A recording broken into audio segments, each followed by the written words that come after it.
Hello दोस्तों, हमारे video में आपका स्वागत है। दी स्टोरी चैम्बर चैनल को सब्सक्राइब, लाइक, शेयर ज़रूर करना। हम रोज़ नई नई कहानी लाते रहते हैं, तो चलिए कहानी शुरू करते हैं। ट्राइडेंट साइन बुराई देवता जाति का आगमन और महायुद्ध। विशाल आकृति ने संघर्ष किया और जंजीरों को खींचा, जिससे पूरा दिव्य समय द्वीप कांप उठा। कुछ जगहों पर दरारें पड़नी शुरू हो गईं और पूरा दिव्य समय द्वीप ढहने की कगार पर था। आओ और इन शापित दानव दमन जंजीरों को काटने में मेरी मदद करो, विशाल आकृति ने कहा। हाँ मेरे स्वामी, हाँ गुरुजी, बुरी आत्मा और अन्य ने सिर झुकाकर आज्ञा स्वीकार की। फिर उन्होंने जंजीरों पर भयानक हमलों के साथ विस्फोट किया। भनभनाहट, भनभनाहट, भनभनाहट। इन आकृतियों की साधना अत्यंत भयानक थी। हालांकि वे महान सम्राट क्षेत्र तक नहीं पहुंचे थे, वे उससे ज्यादा दूर नहीं थे। सभी प्रकार के हमले हुए और जंजीरें हिली और चिंगारियां उड़ीं। विशाल आकृति की मदद से जंजीरों में से एक टकराव की आवाज के साथ टूट गई। हा, मैं आखिरकार पैदा होने वाला हूँ। हेमंत, अगर तुमने मुझे उस समय नहीं मारा होता और शून्य मार्ग को दबाने के लिए मेरी शक्ति का इस्तेमाल किया होता, तो तुम अपने ही जाल में फंस गए। मैं तुम्हें इसका पछतावा कराऊंगा। हा। विशाल आकृति पागलपन में हंसी। संघर्ष करते हुए उसकी आभा और भी ज्यादा अद्भुत हो गई। हालांकि अचेत सम्राट चिंतित था। उसे शैतानी आत्मा पंथ के मास्टर ने रोक रखा था और वह उसे रोकने में असमर्थ था। भनभनाहट, सर्र। जंजीरों के टूटने की आवाज सुनी जा सकती थी। फिर एक भयानक आभा आकाश में तेजी से बढ़ी, आकाश को हिला दिया। धड़ाम। इस पल पूरा दिव्य समय द्वीप ढह गया, क्योंकि एक विशाल आकृति बाहर निकली। जैसे ही वह आगे बढ़ा, उसकी आकृति सिकुड़ने लगी। आखिरकार वह एक सामान्य व्यक्ति के आकार का हो गया, अपनी असली उपस्थिति को प्रकट कर रहा था। यह एक गहरे रंग का मध्यम आयु वर्ग का व्यक्ति था। वह नग्न था और उससे निकलने वाली आभा अत्यंत चौंकाने वाली थी। वह अचेत सम्राट या शैतानी आत्मा पंथ के मास्टर से कमजोर नहीं था। वह भी एक महान सम्राट था। धड़ाम। मध्यम आयु वर्ग के व्यक्ति ने अचेत सम्राट पर एक मुक्का मारा। अचेत सम्राट ने अपनी हथेली से अवरुद्ध किया। शैतानी आत्मा पंथ के मास्टर और मध्यम आयु वर्ग के व्यक्ति से लड़ रहा था। हालांकि मध्यम आयु वर्ग के व्यक्ति को अनगिनत वर्षों तक सील कर दिया गया था और वह अपने चरम पर उतना मजबूत नहीं था, वह अभी भी एक सम्राट स्तर का अस्तित्व था। जब वह शैतानी आत्मा पंथ के मास्टर के साथ मिल गया, तो अचेत सम्राट नुकसान में था। और दूसरी दुनिया में असंख्य जानवर क्षेत्र। एक और आकृति उस गुफा से नीचे उतरी जहां रुद्रांश ने 9 सीलबंद स्क्रॉल में से 2 प्राप्त किए थे। इस व्यक्ति की आभा अत्यंत चौंकाने वाली थी। वह भी एक महान सम्राट था। इसके अलावा वह परिवार हेमंत परिवार या दालोस्वर पंथ से महान सम्राट नहीं था, बल्कि एक अपरिचित महान सम्राट था। उसके हाथ में एक विशाल ब्लेड दिखाई दिया। एक वार से पूरी गुफा को आधे में काट दिया गया। दहाड़। गुफा के तल पर एक उत्साहित दहाड़ सुनी गई और लोहे की जंजीरें एक दूसरे से टकरा गईं। जल्दी करो, जंजीरों को काटने में मेरी मदद करो। गुफा की गहराई से एक उत्साहित आवाज आई। हवा में मौजूद व्यक्ति ने एक बार फिर अपने विशाल ब्लेड से वार किया। कुछ कृपाण की चमकें नीचे गिरी और लोहे की जंजीरों के टूटने की आवाज सुनी गई। दहाड़। फिर एक जोरदार दहाड़ गूंज उठी और पृथ्वी फट गई। एक अत्यंत विशाल छिपकली पृथ्वी की गहराई से बाहर निकली। यह एक ऐसे जानवर की तरह थी जो प्रागैतिहासिक काल से आया था, और यह भयानक थी। यह विशाल छिपकली वास्तव में एक महान सम्राट स्तर का अस्तित्व थी। चलो दूसरी दुनिया में चलते हैं और बाकी लोगों को बचाते हैं। हवा में मौजूद व्यक्ति ने अपना मुंह खोला और अंतरिक्ष टूट गया। वह और विशाल छिपकली अंतरिक्ष में चले गए और दूसरी दुनिया में पहुंचे। हेमंत परिवार का सम्राट इस दुनिया में सबसे प्राचीन खंडहरों में से एक में था। एक शक्तिशाली प्राणी अंदर सील है। सम्राट हेमंत का चेहरा उदास था। अचानक अंतरिक्ष टूट गया और विशाल छिपकली और महान सम्राट विशेषज्ञ आ गए। एक महान युद्ध तुरंत छिड़ गया। सम्राट ने हेमंत परिवार के सम्राट को अवरुद्ध कर दिया, जबकि विशाल छिपकली खंडहरों में शक्तिशाली प्राणियों को बचाने के लिए आगे बढ़ी। इस वजह से हेमंत कुल के महान सम्राट ने लड़ना जारी रखने की हिम्मत नहीं की और पीछे हट गए। जहां तक अन्य 3 विशेषज्ञों की बात है, वे अन्य दुनिया में चले गए और सीलबंद विशेषज्ञों को बचाया। जैसे जैसे दुश्मनों की संख्या बढ़ी, वह परिवार और दालोस्वर पंथ के महान सम्राट डर गए और उन्हें रोकने की हिम्मत नहीं की। थोड़ी देर बाद 8 लोगों के 8 प्राचीन खंडहरों में सभी शक्तिशाली अस्तित्वों को बचा लिया गया। वे सभी महान सम्राट क्षेत्र में थे। ये निश्चित रूप से एक भयानक शक्ति थी। 8 लोगों पर लौट आओ, दुनिया को स्थानांतरित करो, शून्य मार्ग खोलो और हमारी जनजाति का स्वागत करो। एक आवाज गूंज उठी। पता चला कि सीलबंद विशेषज्ञ अपनी मूल दुनिया में लौट आए थे। असंख्य सागर क्षेत्र में सामयिक द्वीप पर अचेत सम्राट पूरी तरह से नुकसान में था। अचानक मध्यम आयु वर्ग का व्यक्ति वापस चला गया जहां दिव्य समय द्वीप था। एक चौंकाने वाला लहरदार विस्फोट हुआ क्योंकि प्रकाश का एक स्तंभ आकाश में तेजी से बढ़ा और सभी दिशाओं में फैल गया। इस पल पूरा असंख्य सागर क्षेत्र हिल रहा था। विशाल सागर क्षेत्र के मिंग्यान देश में रूपा देव्या शाही महल के ऊपर आकाश में खड़ी थी। उसने एक गंभीर अभिव्यक्ति के साथ आकाश की ओर देखा और धीमी आवाज में कहा, आकाश और पृथ्वी हिल रहे हैं और दहाड़ें अंतहीन हैं। इस दुनिया को क्या हो रहा है? क्या ये बाहरी लोगों से संबंधित है? रुद्रांश, तुम्हें क्या हुआ? ये केवल रूपा देव्या ही नहीं थी। असंख्य सागर क्षेत्र में हर कोई, साथ ही अन्य दुनिया में भी, आकाश की ओर देख रहा था। उनके चेहरे पीले थे और उन्हें डर लग रहा था। उन्हें ऐसा महसूस हुआ जैसे उन पर कोई बड़ी आपदा आने वाली है। नौवें लोक में रुद्रांश ने स्वर्गीय सम्राट की तलवार को नियंत्रित किया और हेमंत सागर द्वारा नियंत्रित स्वर्गीय सम्राट के भौतिक शरीर से लड़ाई की। पलक झपकते ही उन्होंने दर्जनों वार का आदान प्रदान किया था। अचानक भयानक दहाड़ें आकाश के परे से आईं।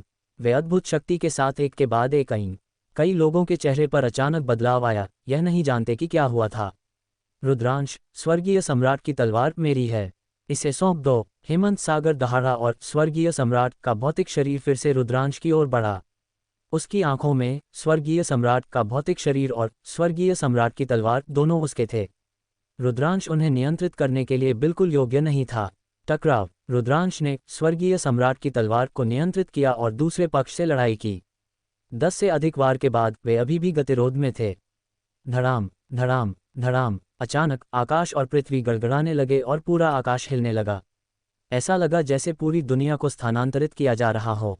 भनभनाहट भनभनाहट। इस पल स्वर्गीय सम्राट की तलवार और स्वर्गीय सम्राट का भौतिक शरीर अनियंत्रित रूप से कांप उठे, एक शानदार प्रकाश उत्सर्जित करते हुए। अगले ही पल एक आकृति स्वर्गीय सम्राट के भौतिक शरीर से बाहर निकली। ये हेमंत सागर था। क्या हो रहा है? हेमंत सागर दहाड़ा। रुद्रांश के सिर के ऊपर स्वर्गीय सम्राट की तलवार कांप उठी और उड़ गई। इसे स्वर्गीय सम्राट के भौतिक शरीर ने पकड़ लिया। जो होना चाहिए था वह हो गया है, लेकिन मैं बस इसे अनदेखा नहीं कर सकता। स्वर्गीय सम्राट का भौतिक शरीर वास्तव में बोलने के लिए अपना मुंह खोला। ये कहने के बाद उसने एक कदम आगे बढ़ाया और उसकी विशाल आकृति अचानक गायब हो गई।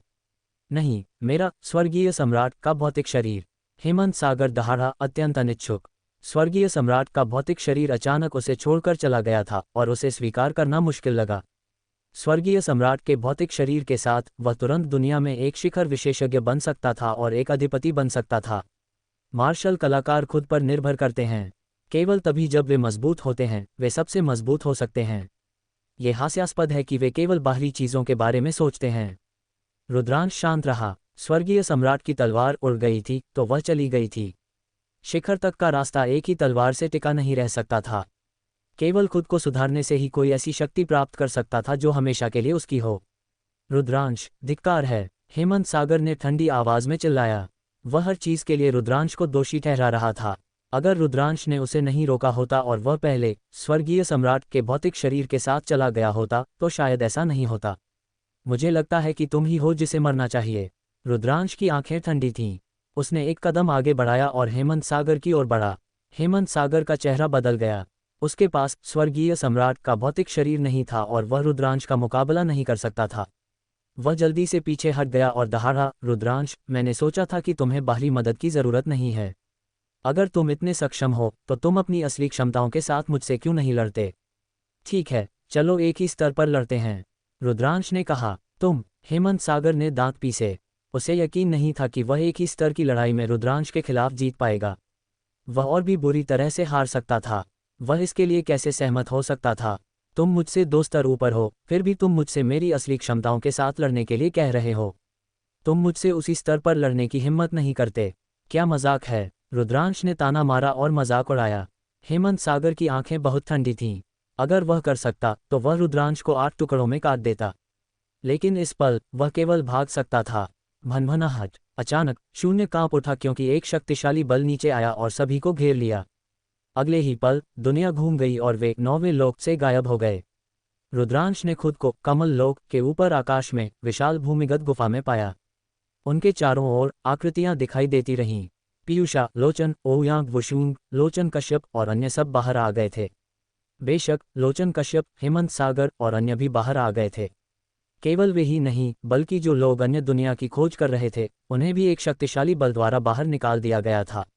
देखो, वह क्या है? 9 लोग हिल रहे हैं। कमल के दिल में एक भंवर दिखाई दिया है। किसी ने चिल्लाया। रुद्रांश और बाकी सब ने नीचे देखा और चौंक गए। इस स्थिति से वे नीचे की स्थिति को स्पष्ट रूप से देख सकते थे। उसके नीचे कमल के फूल की 9 पंखुड़ियां धीरे धीरे बाहर की ओर बढ़ रही थीं, और कमल के केंद्र में एक भंवर दिखाई दिया। दहाड़ दहाड़, अचानक भंवर से एक भयानक दहाड़ आई। फिर भंवर से 2 जोड़े विशाल पंजे बाहर निकले। इन 2 जोड़े पंजों के नुकीले नाखून थे और वे शल्कों से ढके हुए थे। वे बहुत भयंकर लग रहे थे। फिर 2 जोड़े पंजों ने भंवर के एक तरफ को पकड़ लिया, जैसे कि वे भंवर का विस्तार करने की कोशिश कर रहे थे। एक चौंकाने वाला दृश्य दिखाई दिया। भंवर वास्तव में धीरे धीरे बड़ा हो रहा था। फिर 2 विशाल प्राणी भंवर से अपने सिर बाहर निकाले। अभी अभी का पंजा उनसे आया था। ये है। रुद्रांश की पुतलियां तेजी से सिकुड़ गईं। रुद्रांश इस तरह के प्राणी से बहुत परिचित था। उसका पूरा शरीर शल्कों से ढका हुआ था और उसके माथे पर एक तीसरी आंख थी। वह एक 3 आंखों वाला देवता जैसा दिखता था। क्या ये भंवर 3 आंखों वाले देवता जाति की ओर ले जा सकता है? 3 आंखों वाले देवता जाति हमला करने वाली है। रुद्रांश का दिमाग घूम रहा था और उसका दिल अत्यंत भारी था। जब वह कमजोर था तो उसने प्राचीन निर्जन शहर का अनुसरण किया और गलती से स्वर्गीय क्षेत्र में एक छोटे से द्वीप में प्रवेश किया। ये पहली बार था जब वह 3 आंखों वाले देवता जाति के संपर्क में आया था, और उसके बाद वह समय समय पर उनके संपर्क में आता रहेगा। उसने प्रोविडेंस की लड़ाई के दौरान टाइटन लंबे सींग वाले भरिंग को देखा था, और बाद में ह्यूयान संप्रदाय के मूल्यांकन के दौरान। उसी समय उसने 3 आंखों वाले देवता जाति के बारे में अधिक से अधिक समझना शुरू कर दिया। 3 आंखों वाले देवता जाति स्वर्गीय क्षेत्र या मौलिक क्षेत्र से संबंधित नहीं थी, बल्कि एक और दुनिया से संबंधित थी। हालांकि अनगिनत साल पहले उन्होंने स्वर्गीय क्षेत्र पर हमला किया था, जिससे स्वर्गीय क्षेत्र में एक महान युद्ध छिड़ गया था। लोग दुख और पीड़ा में डूब गए थे और रक्त नदियों की तरह बह गया था। अनगिनत विशेषज्ञ गिर गए थे। अंकल कमल ने एक बार कहा था कि अंतिम लड़ाई जल्द ही आएगी, और ये 3 आंखों वाले देवता जाति से भी संबंधित थी। क्या ऐसा हो सकता है कि 3 आंखों वाले देवता जाति हमला करने वाली थी? वह आखिरकार समझ गया कि जब स्वर्गीय सम्राट की मुहर ने कहा कि 3 आंखों वाले देवता जाति हमला कर रही है, तो उसका क्या मतलब था। दहाड़ दहाड़, ये 2-3 आंखों वाले देवता उन लोगों से पूरी तरह से अलग थे जिनसे रुद्रांश का अतीत में सामना हुआ था। उनके शरीर बहुत मजबूत और अतुलनीय रूप से विशाल थे। जैसे ही उन्होंने भंवर का समर्थन किया, भंवर बड़ा और बड़ा होता गया। मारो, मौलिक क्षेत्र तक का रास्ता मारो, मेरा कुल दुनिया पर राज करेगा। भंवर से दहाड़ें आई, जिससे सबका चेहरा बदल गया। यह क्या है? किसी की आवाज़ कांप उठी। क्या ऐसा हो सकता है कि पिछले 9 लोग इस मार्ग को दबा रहे थे? किसी ने एक बदसूरत अभिव्यक्ति के साथ अनुमान लगाया। इस पल कमल के फूल के दिल के ऊपर का अंतरिक्ष टूट गया और एक विशाल आकृति दिखाई दी। ये स्वर्गीय सम्राट का भौतिक शरीर था। इस कोण से स्वर्गीय सम्राट का शरीर 3 आंखों वाले देवता के समान आकार का लग रहा था। बुराई देवता जाति, अपनी दुनिया में वापस जाओ। स्वर्गीय सम्राट के भौतिक शरीर ने दहाड़ा क्योंकि उसने स्वर्गीय सम्राट की तलवार से वार किया। छपाक, एक विशाल 3 आंखों वाले देवता का हाथ स्वर्गीय सम्राट की तलवार से काट दिया गया। दहाड़, 3 आंखों वाले देवता ने दहाड़ा और विनाशकारी प्रकाश की एक किरण उसकी तीसरी आंख से स्वर्गीय सम्राट के शरीर की ओर तेजी से बढ़ी। हालांकि स्वर्गीय सम्राट के भौतिक शरीर ने मुक्का मारा और विनाश के प्रकाश को नष्ट कर दिया। उसी समय युद्ध की तलवार नीचे घुस गई, जिससे 3 आंखों वाले देवता के माथे को छेद दिया गया। खून बह निकला क्योंकि विशाल तलवार मूठ तक पहुंच गई। तलवार की क्यूई का विस्फोट हुआ, जिससे 3 आंखों वाले देवता का सिर टुकड़ों में कुचल गया। 3 आंखों वाले देवता की मृत्यु के बाद उसके पंजों ने भंवर को जाने दिया और उसकी विशाल आकृति उसमें गायब हो गई। स्वर्गीय सम्राट के भौतिक शरीर ने युद्ध की तलवार चलाई और दूसरे 3 आंखों वाले देवता पर हमला करने वाला था। लेकिन इस पल अंतरिक्ष टूट गया और कुछ आकृतियां बाहर निकलीं। उनमें से एक शैतानी आत्मा पंथ का मास्टर था। तुम केवल एक भौतिक शरीर के साथ बचे हो, फिर भी तुम हमें रोकना चाहते हो। आज मैं तुम्हारे भौतिक शरीर को भी नष्ट कर दूंगा, शैतानी आत्मा पंथ के मास्टर ने ठंडी आवाज में कहा, क्योंकि उसने स्वर्गीय सम्राट के भौतिक शरीर की ओर धावा बोल दिया। स्वर्गीय सम्राट के भौतिक शरीर ने एक बैकहैंड के साथ शैतानी आत्मा पंथ के मास्टर पर वार किया, जिससे वह उड़ गया। भले ही स्वर्गीय सम्राट के पास केवल उसका भौतिक शरीर बचा था, उसकी शक्ति अभी भी चौंकाने वाली थी। छपाक, इस पल अंतरिक्ष टूटता रहा और एक आकृति बाहर निकली। दिव्य समय द्वीप से गहरे रंग का आदमी और असंख्य जानवर क्षेत्र से विशाल छिपकली दोनों एक असीम आभा उत्सर्जित कर रहे थे। महान सम्राट, वे सब महान सम्राट हैं, किसी ने सदमे में चिल्लाया। ये लोग जो अचानक दिखाई दिए थे वे सभी महान सम्राट थे। क्या ये अस्तित्व खंडहरों में सीलबंद अस्तित्व हो सकते हैं? किसी ने अपना अनुमान लगाया। कई लोग चुप थे, ऐसा लगा कि कुछ बड़ा होने वाला है। पिछले बदलाव इन शक्तिशाली अस्तित्वों से संबंधित हो सकते थे। कुछ लोगों ने अपनी निगाहें हेमंत सागर की ओर डालीं। उन्हें याद आया कि स्वर्गीय सम्राट की मुहर ने कहा था कि अगर वे आगे बढ़ते हैं तो वे महान दुख का कारण बनेंगे और रक्त नदियों की तरह बहेगा। शायद वह इसी का उल्लेख कर रहा था। क्या ये सब हेमंत सागर के कारण नहीं हुआ था? हेमंत सागर ने ठंडी आवाज में कहा। उसका चेहरा उदास था।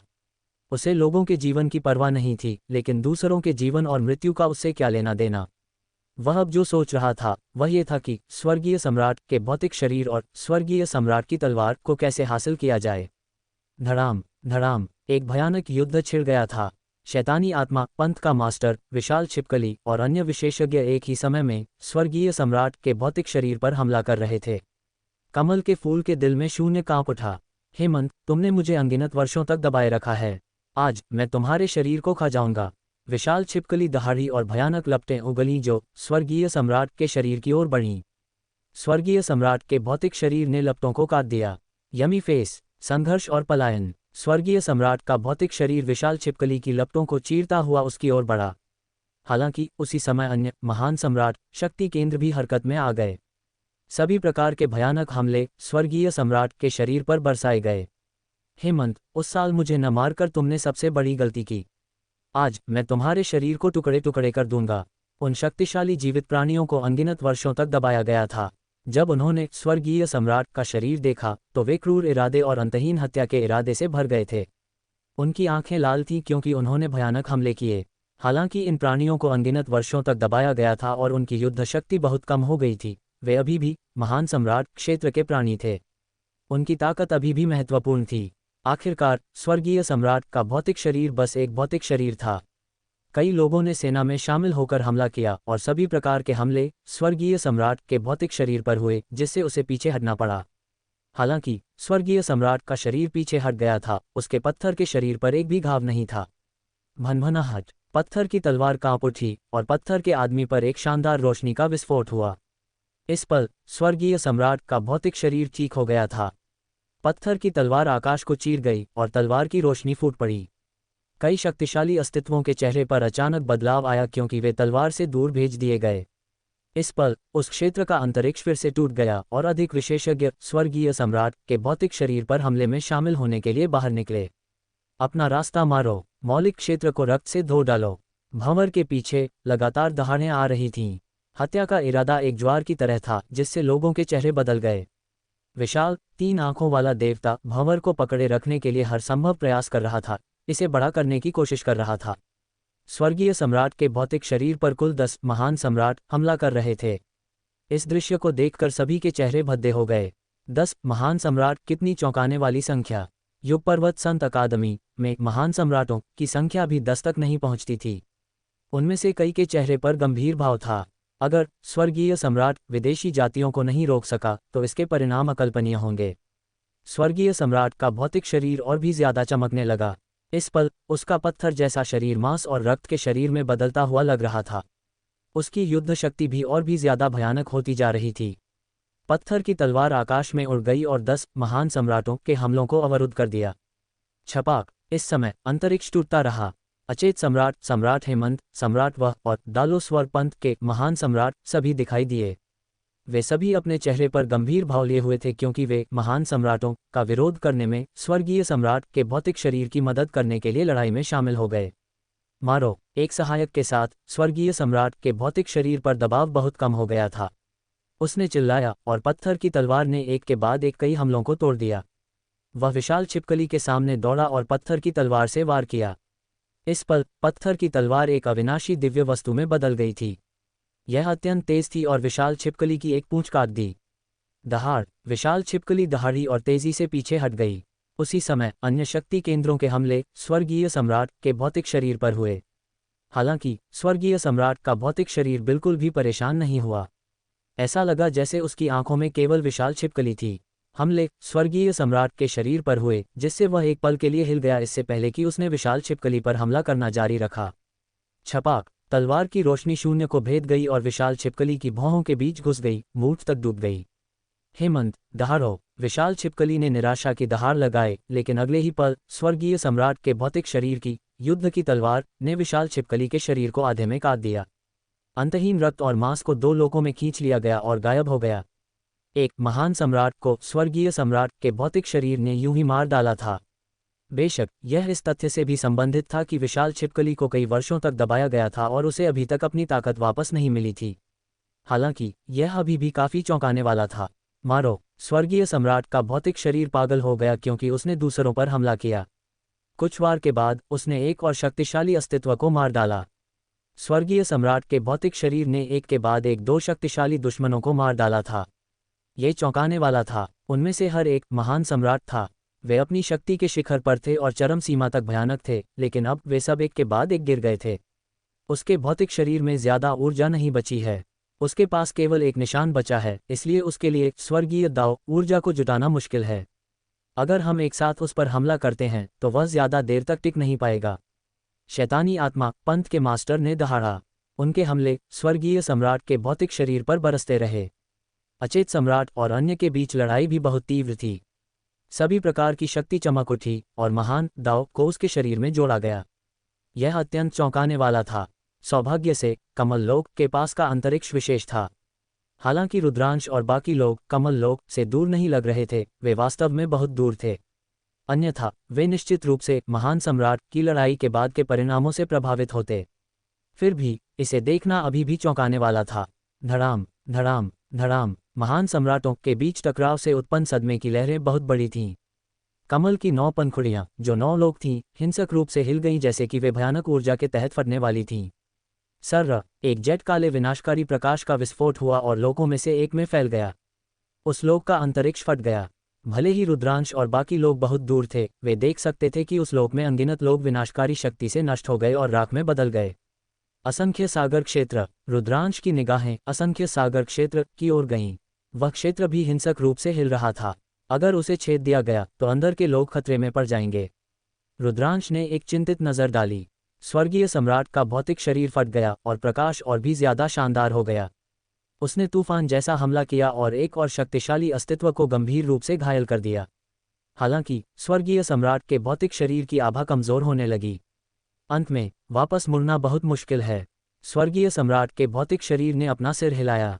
फिर उसने पत्थर की तलवार को फेंक दिया, जो हजारों तलवार की रोशनी में बदल गई और उन अस्तित्वों पर हमला किया। उसका भौतिक शरीर तुरंत 8 में विभाजित हो गया और भी बड़ा हो गया। हर आकृति एक पंखुड़ी लेकर अंतहीन शून्य की ओर उड़ गई। केवल 9वें लोक में कोई नहीं था, इसलिए उसने परवाह नहीं की। आखिरकार स्वर्गीय सम्राट का भौतिक शरीर 8 लोकों को लेकर असीम शून्य में चला गया। स्वर्गीय बाढ़ वाले नाग, अपना ख्याल रखना। रुद्रांश बड़बड़ाया और राहत की लंबी सांस ली। भले ही असंख्य सागर क्षेत्र जैसे लोक विशाल शून्य में प्रवेश करने के बाद मौलिक क्षेत्र के साथ कभी पार नहीं हो सकते थे, वे कम से कम बच सकते थे। मारो! इस पल भंवर धीरे धीरे फैल रहा था। फिर उसमें से बड़ी संख्या में आकृतियां बाहर निकलीं। ये आकृतियां सभी बहुत मजबूत थीं। उनमें से हर एक पिच काले शल्कों से ढका हुआ था और उनकी भौहों के बीच एक तीसरी आंख थी। 3 आंखों वाले देवता जाति, वे सभी 3 आंखों वाले देवता जाति हैं। रुद्रांश की पुतलियां सिकुड़ गईं। ये आकृतियां लगभग वैसी ही थीं जैसी रुद्रांश ने पहले देखी थी। कुछ 3 आंखों वाले देवता जाति उत्परिवर्ती जानवरों पर सवार थे, जबकि अन्य हवा में उड़ रहे थे। उन सभी में शक्तिशाली आभा थी, लेकिन जिस क्षण वे बाहर निकले, वे महान सम्राटों की आभा से कुचलकर टुकड़ों में बदल गए। उन्हें मार डालो और सेना को अंदर आने दो। शैतानी आत्मा पंथ के मास्टर ने चिल्लाया और शेष 8 सम्राट स्तर के विशेषज्ञों ने पागलपन में अचेत सम्राट और अन्य पर हमला किया। चलो यहाँ से निकल जाते हैं। कुछ लोग डर के मारे पागल हो गए थे क्योंकि वे गुफा के ऊपर आकाश की ओर उड़ गए थे। इस पल 2 छायाएं चमकीं। 2 आकृतियां रुद्रांश और अन्य के पास दिखाई दी। उनमें से प्रत्येक एक चौंकाने वाला उतार चढ़ाव उत्सर्जित कर रहा था। यह एक महान सम्राट की आभा थी। एक महान सम्राट विशेषज्ञ आ गया था। यह आपके ठहरने की जगह नहीं है। जल्दी करो और निकल जाओ। यो पर्वत संत अकादमी पर लौट आओ और फिर स्वर्गीय सम्राट शहर छोड़ दो। एक बुजुर्ग, जिसका शरीर भयानक लपटों से ढका हुआ था, ने कहा। फिर उसने अपना हाथ हिलाया। रुद्रांश और बाकी सब ने महसूस किया कि एक शक्तिशाली बल उनकी ओर बढ़ रहा है। अगले ही पल वे भूमिगत गुफा से उड़ गए और गुफा के बाहर दिखाई दिए। तो क्या वे युग पर्वत संत अकादमी के अन्य 2 महान सम्राट हो सकते हैं? ओयांग वुशुंग ने अनुमान लगाया। ये संभव है। रुद्रांश और बाकी सब ने सिर हिलाया। अब हमें क्या करना चाहिए? पीयूषा ने पूछा। यह मामला हमारी क्षमता से परे है। चलो महान सम्राट की बात सुनते हैं और पहले युग पर्वत संत अकादमी पर लौटते हैं। हम शिखा और बाकी सब को लेंगे और स्वर्गीय सम्राट शहर छोड़ देंगे। मुझे लगता है कि स्वर्गीय सम्राट शहर भविष्य में शांतिपूर्ण नहीं रहेगा, रुद्रांश ने कहा। सभी ने सहमति में सिर हिलाया। धड़ाम धड़ाम। इस पल गुफा के नीचे गड़गड़ाहट और भी ज्यादा भयानक थी। चौंकाने वाला उतार चढ़ाव भी स्वर्गीय सम्राट शहर को हिला रहा था। गुफा से रोशनी की किरणें तेजी से निकलीं। नीचे की लड़ाई और भी ज्यादा तीव्र हो गई। चलो चलें। उन्होंने अब और नहीं रुका। वे हवा में उठे और युग पर्वत संत अकादमी की ओर भागे। दूसरे लोगों ने भी ऐसा ही किया। वे प्रकाश की धारियों में बदल गए और चले गए। जैसे ही वे युग पर्वत संत अकादमी की ओर उड़ रहे थे, उनके पीछे कांपना और भी ज्यादा तीव्र हो गया। गुफा से एक भयानक रोशनी निकली। मारो। उनके पीछे उन्होंने लड़ाई की आवाज सुनी। दूर से उन्होंने देखा कि एक मजबूत आकृति एक अजीब जानवर पर सवार होकर गुफा से बाहर निकल रही है। एक 3 आंखों वाला देवता बाहर निकला और मौलिक क्षेत्र में कदम रखा। उन्होंने रुकने की हिम्मत नहीं की और पूरी गति से उड़ गए। स्वर्गीय सम्राट पर्वत युग पर्वत संत अकादमी से काफी दूरी पर था। वे 10 मिनट के बाद युग पर्वत संत अकादमी पहुंचे। वर्तमान में कोई नहीं जानता था कि मूल स्वर्गीय सम्राट पर्वत में लड़ाई कैसे विकसित हुई थी। रुद्रांश और बाकी सब युग पर्वत संत अकादमी लौटने के बाद अपने निवास पर लौट आए। इस पल निवास पर पहले से ही कई लोग इकट्ठे थे। शिखा, श्वेता और अन्य सभी वहां थे। इस बार केवल सबसे मजबूत साधक ही कमल लोक में दाखिल हुए। परम संत क्षेत्र से नीचे वाले लोग अंदर नहीं गए। वे सब युग पर्वत संत अकादमी में रहे, जैसे कि शिखा। गुरुजी, क्या हुआ? शिखा ने पूछा। यहाँ हर कोई स्वर्गीय सम्राट पर्वत पर क्या हो रहा था उसे महसूस कर सकता था। ऐसा इसलिए था क्योंकि उस तरह का कंपन बहुत मजबूत था। एक विदेशी जाति का आक्रमण हुआ है। अब बात करने का समय नहीं है। सबको इकट्ठा करो और पहले स्वर्गीय सम्राट शहर छोड़ो। जल्दी करो, रुद्रांश ने निर्देश दिया। उनमें से कुछ अभी भी कुछ साधना स्थानों में एकांतवास में होंगे। वे तुरंत ड्रैगन गठबंधन के अन्य सदस्यों को इकट्ठा करने के लिए अपने अलग अलग रास्तों पर चले गए। कुछ लोग अपने साधना स्थानों में थे और उनसे संपर्क नहीं किया जा सका, इसलिए उन्हें संदेश देने में मदद करने के लिए संत अकादमी के शिक्षकों से पूछना पड़ा। आधे घंटे बाद ड्रैगन लीग के अधिकांश लोग आ गए थे। विदेशी जनजातियों के आक्रमण के साथ शायद स्वर्गीय सम्राट शहर में एक महान युद्ध होगा। हमें स्वर्गीय सम्राट शहर छोड़ना होगा। जो कोई भी मेरे साथ प्राचीन चंद्र पवित्र भूमि जाना चाहता है वह एक साथ जा सकता है। अगर आप तैयार नहीं हैं तो आप एक साथ निकल सकते हैं और अपनी संबंधित सेनाओं के पास लौट सकते हैं। रुद्रांश ने कहा, मैं बेहतर है कि संप्रदाय में लौट जाऊं। मैं भी। चलो पहले परिवार में लौटते हैं, कई लोगों ने कहा। रुद्रांश ने अपना सिर हिलाया। इन सभी प्रतिभाओं की अपनी सेनाएं थीं। युग पर्वत संत अकादमी में वे ड्रैगन गठबंधन के सदस्य थे। हालांकि युग पर्वत संत अकादमी छोड़ने के बाद उन्हें स्वाभाविक रूप से अपने संबंधित संप्रदायों में लौटना पड़ा। स्वाभाविक रूप से रुद्रांश उन्हें मजबूर नहीं करेगा। युग पर्वत संत अकादमी में वे ड्रैगन गठबंधन से संबंधित थे। वे भविष्य में काम आ सकते हैं। फिर चलो चलें, रुद्रांश ने कहा। तुरंत वे युग पर्वत संत अकादमी से बाहर निकल गए। मारो, उन सभी को मार डालो। जैसे ही वे युग पर्वत संत अकादमी के बाहर पहुंचे, उन्होंने एक ज्वार जैसी लड़ाई की चीख सुनी। 3 आंखों वाले देवताओं का एक समूह उत्परिवर्ती जानवरों पर सवार था और मनुष्यों के एक समूह से लड़ रहा था। लड़ाई अत्यंत क्रूर थी। फिर उन्होंने दूर देखा और पाया कि स्वर्गीय सम्राट शहर के सभी स्थान युद्ध के बीच में थे। धड़ाम धड़ाम धड़ाम। स्वर्गीय सम्राट शहर की गहराई में स्वर्गीय सम्राट पर्वत की दिशा में शून्य अंतरिक्ष कांप उठा। 3 आंखों वाले देवताओं का एक और समूह अजीब जानवरों पर सवार होकर आगे बढ़ा। अजीब जानवर हवा में कदम रखा और आकाश हिंसक रूप से हिल गया। 3 आंखों वाले देवता जाति पहले ही बाहर निकल चुकी थी। 3 आंखों वाले देवता जाति का नेता एक विशाल क्रूर जानवर पर सवार था। उसने भारी कवच पहना हुआ था और एक युद्ध कुल्हाड़ी पकड़ी हुई थी। उसकी 3 आंखें तलवारों की तरह तेज थीं क्योंकि उसने रुद्रांश और अन्य पर अपनी नजर डाली। आक्रमण करो, उन सभी को मार डालो। धड़ाम धड़ाम धड़ाम। 3 आंखों वाले देवताओं का ये समूह अपने जानवरों पर सवार होकर उनकी ओर बढ़ रहा था। सबसे मजबूत एक सम्राट बनने वाला है। चलो आक्रमण करते हैं, रुद्रांश ने चिल्लाया और आगे बढ़ने में नेतृत्व किया।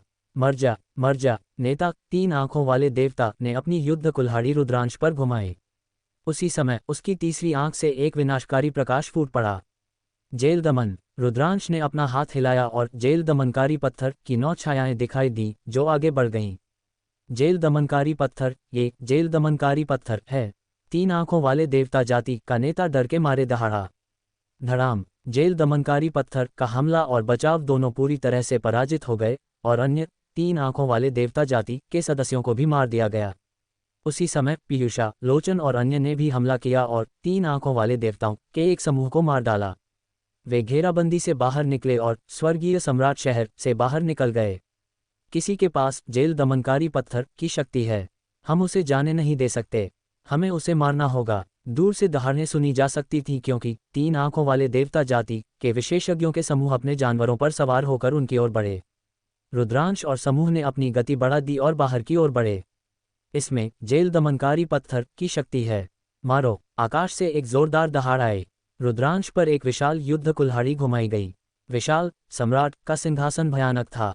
एक मार्शल सुप्रीम, एक सम्राट स्तर के विशेषज्ञ ने रुद्रांश पर हमला किया, उसे मारना चाहता था।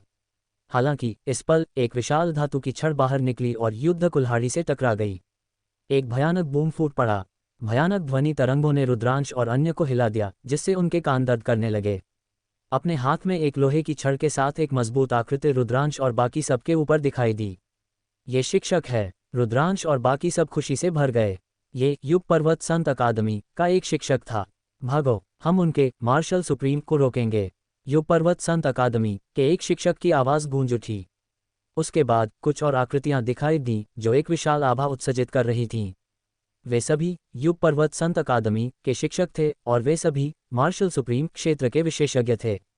चलो चलें। रुद्रांश ने सभी को एक आवाज़ ट्रांसमिशन भेजा और वे बाहर की ओर भागते रहे। रुको, मारो। कुछ और शक्तिशाली 3 आंखों वाले देवता दहाड़े और रुद्रांश और अन्य की ओर बढ़े। वे सभी मार्शल सुप्रीम शक्ति केंद्र थे। तुम एक महान सम्राट हो, फिर भी तुम कुछ जूनियर्स के खिलाफ जा रहे हो। तुम बुराई जाति के प्राणी वास्तव में बेशर्म हो। हम तुम्हारे प्रतिद्वंद्वी हैं। युग पर्वत संत अकादमी के शिक्षकों ने भी अपनी चाल चली, दूसरे पक्ष के सम्राट स्तर के विशेषज्ञों को अवरुद्ध कर दिया। जहां तक रुद्रांश और बाकी सब की बात है, वे लगातार बाहर की ओर भाग रहे थे। 3 आंखों वाले देवता जाति घुड़सवार सेना के कई समूह उन पर हमला कर रहे थे, लेकिन वे सभी हार गए। स्वर्गीय सम्राट शहर पहले ही युद्ध की लपटों में पूरी तरह से घिरा हुआ था। भंवर से अनगिनत 3 आंखों वाले देवता बाहर निकल आए थे और हर जगह हत्या की आवाज़ें सुनी जा सकती थीं। जब रुद्रांश और समूह हेमंत परिवार के क्षेत्र से गुजरे तो उन्होंने पाया कि हेमंत परिवार भी युद्ध में था। हेमंत परिवार के ऊपर आकाश में यहाँ तक कि सच्चे सम्राट भी लड़ रहे थे। दृश्य चौंकाने वाला था। इस पल रुद्रांश ने पहले ही अपनी तीसरी रिक्त रेखा वापस रख ली थी। साथ ही उसने अपना सबक सीखा था और उसे निशाना बनाए जाने की स्थिति में उसने इतनी आसानी से जेल दमनकारी पत्थर की शक्ति का उपयोग करने की हिम्मत नहीं की। दिल, टक्कर, अराजकता, पलायन और एक नया रहस्य। अराजकता, पूर्ण अराजकता। स्वर्गीय सम्राट शहर में अराजकता थी। किसी भी सम्राट रैंक वाले शक्ति केंद्र के बिना उनकी गति अत्यंत तेज थी। थोड़ी देर बाद वे आखिरकार स्वर्गीय सम्राट शहर के किनारे पहुंचे। वे शहर की दीवारों से बाहर निकले और दूर के एक उपग्रह शहर की ओर भागे। थोड़ी देर बाद वे सफलतापूर्वक एक उपग्रह शहर पहुंचे। धड़ाम धड़ाम। भले ही वे दूर थे, वे अभी भी स्वर्गीय सम्राट शहर से आ रही हिंसक गड़गड़ाहटें सुन सकते थे। स्वर्गीय सम्राट शहर से आकृतियां सभी दिशाओं में तेजी से बाहर निकल रही थीं। रुद्रांश और बाकी सब नहीं रुके और टेलीपोर्टेशन सरणी की ओर गए। हालांकि उनमें से अधिकांश रुद्रांश और बाकी सब के पीछे नहीं गए। इसके बजाय वे अपने संबंधित संप्रदायों में लौट आए। रुद्रांश, मुझे पहले शेन्युवान साम्राज्य लौटना होगा। विदेशी जनजातियों का आक्रमण कोई छोटी बात नहीं है। शेन्युवान साम्राज्य को जल्द तैयारी करनी चाहिए। ओयांग वुशुंग ने रुद्रांश से कहा। ठीक है, चलो अपने अलग अलग रास्ते चलते हैं। अगर हमें मौका मिला तो हम फिर मिलेंगे, लेकिन तुम्हें जीवित रहना होगा। रुद्रांश की आंखें चमकदार थीं क्योंकि उसने भीड़ को देखा। निश्चित रूप से सभी को जीवित रहना चाहिए।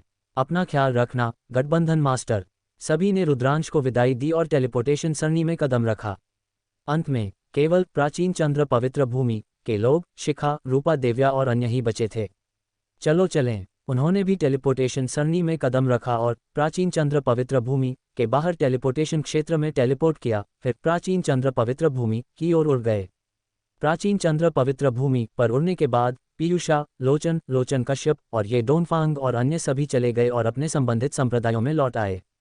अभी प्राचीन चंद्र पवित्र भूमि के विभिन्न गुटों को शायद खबर नहीं मिली थी। उन्हें रिपोर्ट करने और जल्द तैयारी करने के लिए जल्द से जल्द लौटना पड़ा। आखिरकार रुद्रांश, शिखा, श्वेता, निर्जन जाति के 9 अभिजात वर्ग और रूपा देव्या को महान यान अमृत भट्टी में वापस ले आया। महान यान अमृत भट्टी में लौटने और सभी को व्यवस्थित करने के बाद रुद्रांश ने अंकल कमल को ढूंढा और उन्हें स्वर्गीय सम्राट शहर में 3 आंखों वाले देवता जाति के आक्रमण के बारे में बताया। बुराई देवता जनजाति ने अपेक्षा से पहले आक्रमण किया है। अंकल कमल ने एक गंभीर अभिव्यक्ति के साथ आह भरी।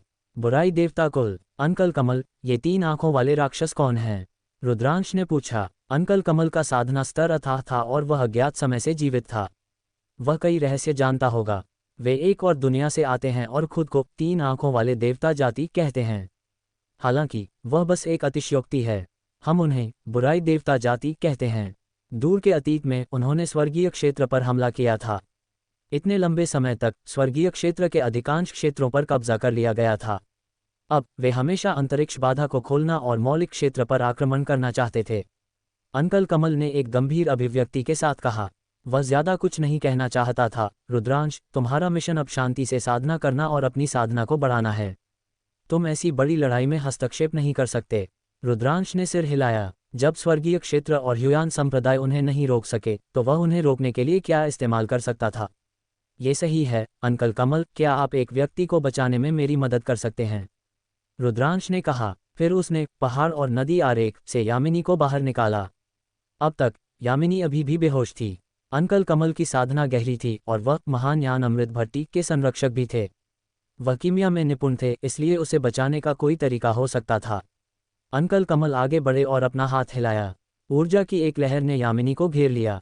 थोड़ी देर बाद अंकल कमल ने ऊर्जा वापस ले ली और भौहें चढ़ा लीं।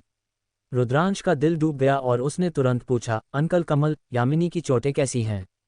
क्या दबंग तकनीक है? वह निश्चित रूप से अपवंचन के नियम से प्रभावित हुई होगी। अंकल कमल ने कहा। ये सही है। जिस व्यक्ति ने हमला किया है उसने अपवंचन के नियम में महारत हासिल कर ली है। रुद्रांश ने कहा। कोई आश्चर्य नहीं। उसके शरीर पर चोटें मूल रूप से ठीक हो गई हैं, लेकिन उसकी आत्मा गंभीर रूप से घायल हो गई है। अंकल कमल बड़बड़ाया। उसकी आत्मा घायल है। रुद्रांश चौंक गया। आत्मा की चोटें ठीक करना सबसे मुश्किल थीं। ये सही है। इस लड़की की आत्मा पर अपवंचन के नियम से हमला किया गया है। वह गंभीर रूप से घायल है। यही वजह है कि वह अभी तक नहीं उठी है। अगर वह उठना चाहती है तो उसे अपनी आत्मा को संघनित करना होगा, अन्यथा वह कभी नहीं उठेगी। अंकल कमल ने कहा। क्या? रुद्रांश का दिल कांप उठा। वह मदद नहीं कर सका लेकिन अपनी मुट्ठियां भींच ली। ये संभव था कि वह फिर कभी नहीं उठेगी। इस पल लोचन कश्यप के प्रति रुद्रांश का हत्या का इरादा अत्यंत मजबूत था। रुद्रांश ने एक गहरी सांस ली और खुद को शांत किया। अंकल कमल, क्या यामिनी की आत्मा को संघनित करने में मदद करने का कोई तरीका है? अंकल कमल ने भौहें चढ़ाईं क्योंकि वह विचार कर रहे थे। एक लंबे समय के बाद उन्होंने कहा, अब एकमात्र तरीका इस लड़की को महान यान अमृत भट्टी में डालना और उसके भौतिक शरीर का पोषण करने के लिए अमृत की आग का उपयोग करना है। एक निश्चित अवधि के बाद मुझे पवित्र औषधि भी जोड़ने की आवश्यकता होगी। इस तरह यह न केवल उसके भौतिक शरीर की जीवन शक्ति को बनाए रखेगा, बल्कि उसकी आत्मा के अवशेषों को भी नष्ट होने से रोकेगा। ये धीरे धीरे उसकी आत्मा को भी संघनित कर सकता है। लेकिन ये तरीका केवल लक्षणों का इलाज कर सकता है, लेकिन समस्या की जड़ का नहीं। अगर हम उसे पूरी तरह से जगाना चाहते हैं तो हमें अभी भी अन्य तरीकों की ज़रूरत है। अंकल कमल ने कहा। ठीक है, मैं तुरंत करता हूँ। रुद्रांश ने महान यान अमृत भट्टी को बाहर निकाला और यामिनी को उसमें डाल दिया। उसने भट्टी में अमृत की आग को नियंत्रित किया और यामिनी के शरीर को घेर लिया। फिर रुद्रांश ने कुछ पवित्र औषधि मिलाई। पवित्र औषधि का औषधीय प्रभाव अमृत की आग के प्रभाव में यामिनी के शरीर में रिस गया। अंकल कमल, क्या आप कोई अन्य तरीका जानते हैं जो यामिनी को पूरी तरह से जगा सके? रुद्रांश ने पूछना जारी रखा। अंकल कमल ने सिर हिलाया और कहा, मैं कई वर्षों से एकांतवास में हूँ, इसलिए मुझे ज्यादा जानकारी नहीं है। हालांकि आप वानक्सियांग टॉवर में जाकर पूछ सकते हैं। शायद आपको कोई रास्ता मिल जाए। ये लड़की महान यान अमृत भट्टी में है, इसलिए वह सैकड़ों वर्षों तक ठीक रहेगी। चिंता मत करो। वानक्सियांग टॉवर। रुद्रांश का दिल धड़क उठा। ये शर्म की बात थी कि स्वर्गीय सम्राट शहर अब अराजकता में था। फिलहाल पूछने का कोई रास्ता नहीं था। सौभाग्य से यामिनी फिलहाल ठीक थी। वह भविष्य में ही धीरे धीरे कोई रास्ता खोज सकता था। अंकल कमल के साथ थोड़ी देर और बातचीत करने के बाद रुद्रांश चला गया। फिर वह शिखा को लाया और ओयांग वुशुन को उन्हें उससे मिलवाने के लिए बुलाया। वरिष्ठ बहन। ओयांग वुशुन ने शिखा को सिर झुकाया। वास्तव में शिखा ओयांग वुशुन से 2 साल छोटी थी।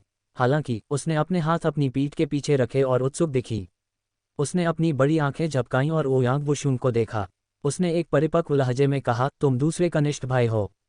तुम्हारा साधना स्तर काफी अच्छा नहीं है, इसलिए तुम्हें और मेहनत करनी होगी। हाँ वरिष्ठ बहन। ओयांग वुशुन ने सिर हिलाया। शिखा में अभी भी एक बूढ़ी औरत का रूप था। उसने थोड़ा सिर हिलाया। उसकी आंखें उत्साह से भरी थीं। उसे लगा कि सबसे बड़ी वरिष्ठ बहन होने का एहसास बुरा नहीं था। रुद्रांश को यह मज़ेदार लगा। ये लड़की वास्तव में एक वरिष्ठ बहन का व्यवहार कर रही थी। शिखा, ज्यादा घमंडी मत बनो। तुम्हारे दूसरे कनिष्ठ भाई ने केवल 2 साल तक साधना की है और वह संत क्षेत्र में प्रवेश करने वाला है। अगर तुम मेहनत नहीं करती तो वह तुमसे आगे निकल सकता है। रुद्रांश ने एक गंभीर नज़र के साथ कहा। 2 साल से भी कम? इतनी तेज? शिखा ने अपनी बड़ी आंखें झपकाईं। ये गति उससे भी तेज थी। ओयांग वुशुन के पास पुनर्जन्म का शरीर था और उसने पुनर्जन्म सम्राट के विश्वसार को भी प्राप्त किया था। उसकी साधना की गति चौंकाने वाली रूप से तेज थी, शिखा से भी तेज। अंकल कमल के मार्गदर्शन के साथ उसकी नींव अत्यंत मजबूत थी। वह पहले ही अर्ध संत क्षेत्र के शिखर पर पहुंच चुका था और संत क्षेत्र में प्रवेश करने वाला था। इस तरह की साधना की गति बहुत चौंकाने वाली थी। इससे उसे एक गुरु के रूप में शर्मिंदगी महसूस हुई। हालांकि शिखा और ओयांग वुशुन देवता के सच्चे बच्चे थे, रुद्रांश के विपरीत, जिसने खुद को इस स्तर तक साधना की थी। वह स्वाभाविक रूप से प्रतिभाशाली था और शुरुआती चरणों में उसका तेजी से साधना करना सामान्य था। अंत की ओर ये धीरे धीरे धीमा हो जाएगा। उदाहरण के लिए, हेमंत सागर 1 या 2 साल से परम संत चरण के महान चक्र में फंसा हुआ था और सम्राट बनने वाला क्षेत्र में प्रवेश नहीं कर पाया था। दुनिया में कई स्वर्ग के पसंदीदा हैं, ज्यादा घमंडी मत बनो। रुद्रांश ने गंभीरता से चेतावनी दी। हाँ गुरुजी। शिखा और ओयांग वुशुन ने सिर हिलाया। अगले दिनों में सभी ने महान यान अमृत भट्टी में साधना की। रुद्रांश अक्सर लोचन और पीयूषा से जानकारी के लिए फीनिक्स महल और दिव्य हाथी संप्रदाय में जाता था। विदेशी जातियों के आक्रमण ने पूरे युग पर्वत को हिला दिया। प्राचीन चंद्र पवित्र भूमि के सभी शक्तिशाली बल चिंतित थे और इंतजार करने के लिए हर जगह बिखरे हुए विशेषज्ञों को इकट्ठा करना शुरू कर दिया। जैसे जैसे समय बीता, विदेशी जातियों के आक्रमण की खबरें आती रहीं।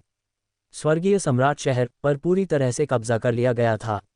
स्वर्गीय सम्राट शहर के अधिपति हेमंत कुल और वह कुल अपने पूरे कुल के साथ स्वर्गीय सम्राट शहर से भाग गए थे और बिना किसी निशान के गायब हो गए थे। लड़ाई में अनगिनत मार्शल कलाकार मारे गए थे। स्वर्गीय सम्राट शहर को भारी नुकसान हुआ था। विदेशी जनजातियों द्वारा स्वर्गीय सम्राट शहर पर कब्जा करने के बाद कुछ दिनों बाद विदेशी जनजातियों ने अपनी सेना को स्वर्गीय सम्राट शहर की सभी दिशाओं में भेजना शुरू कर दिया। जहां भी वे गुजरे वहां एक भी मुर्गा या कुत्ता नहीं बचा।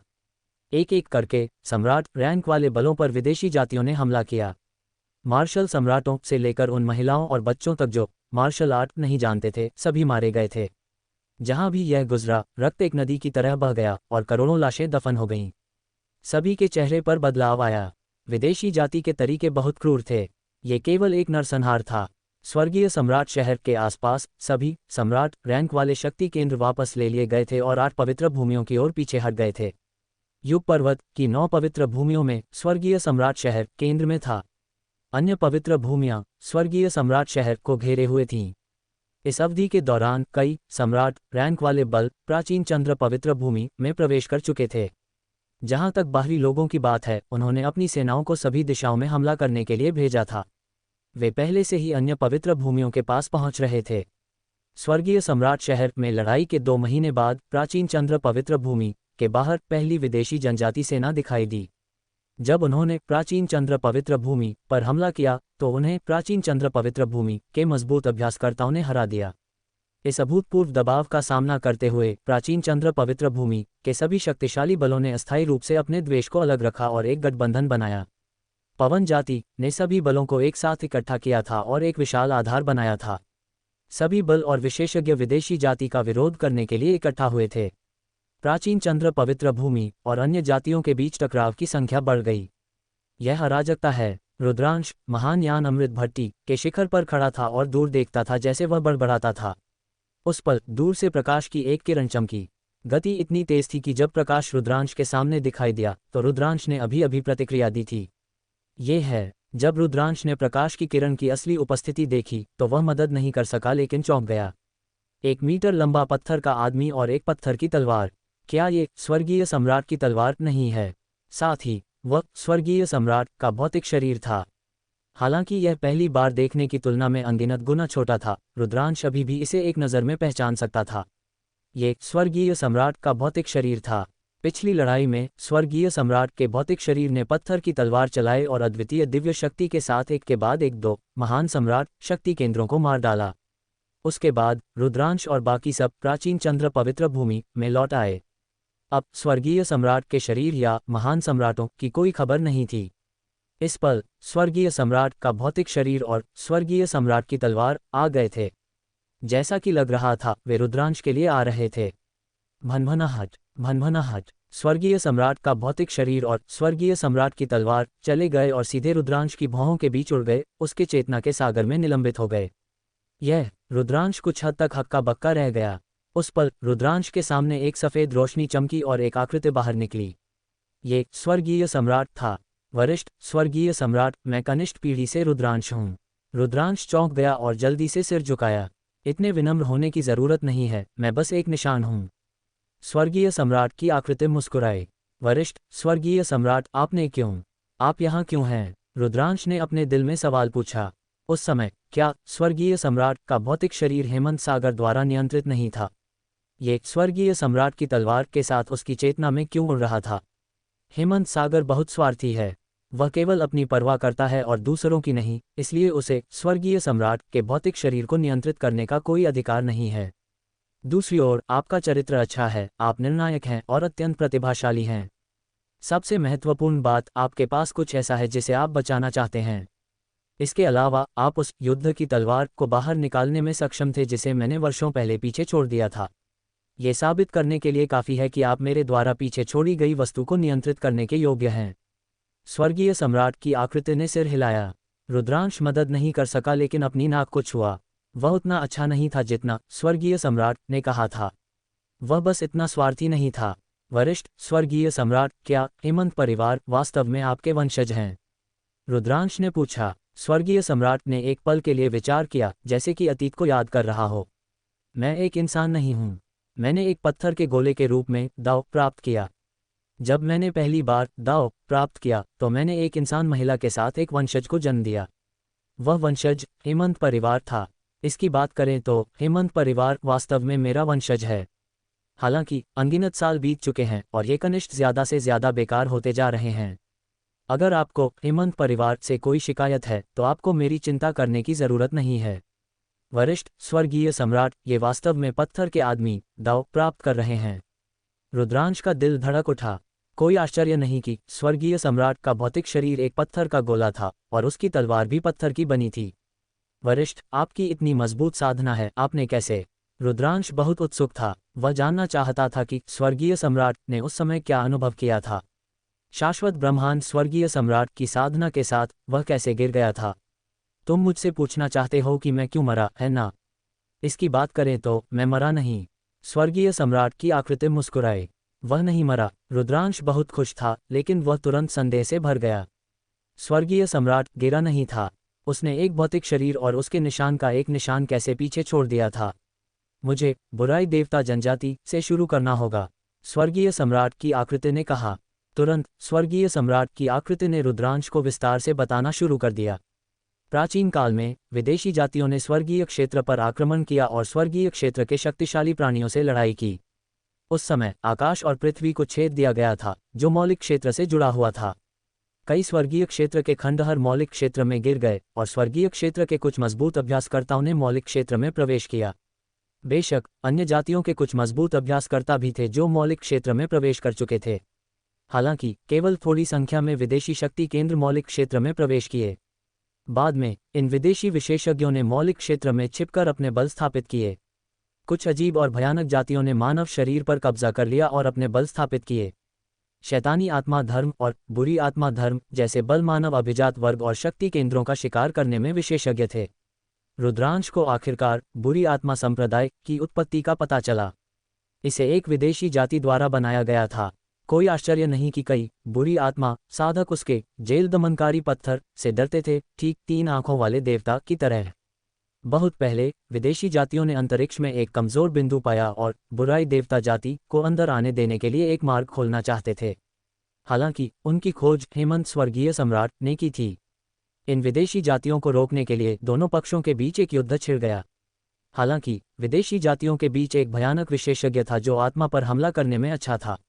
वह भी एक स्वर्गीय सम्राट था और उसने शाश्वत ब्रह्मांड स्वर्गीय सम्राट की आत्मा को भी फाड़ दिया। हालांकि शाश्वत ब्रह्मांड स्वर्गीय सम्राट अंत में अपने प्रतिद्वंद्वी को मारने में कामयाब रहा था, उसकी आत्मा पतन के कगार पर थी। अंत में शाश्वत ब्रह्मांड स्वर्गीय सम्राट ने अपनी शेष शक्ति का उपयोग 8 सम्राटों को एक छोटी दुनिया में सील करने के लिए किया।